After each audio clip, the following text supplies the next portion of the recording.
নমস্কার, আমি নন্দীবালা মিত্তি। আজ এই নিয়ে আমাকে 12 নম্বর পাত্রপক্ষ দেখতে আসবে, তাই এই সংসার। আর ভাবছো তো গায়ের রং পরিষ্কার, দেখতেও মন্দ নয়, তো বিয়ে হয় না কেন? আরে হবে কি করে?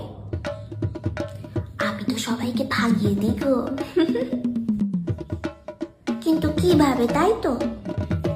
চলো দেখি। এমনি আগের থেকে সব বলে রাখা ভালো, আমার আসলে এক না 3 প্রেমিক আছে, তো তাদের কিন্তু মেনে নিতে হবে বলে দিলুম। হ্যাঁ হ্যাঁ, আপনার আমাকে পছন্দ তো? মা বাবা কিছু কথা না বললেও আমি কিন্তু আপনাকে সব সত্যি কথা বলবো।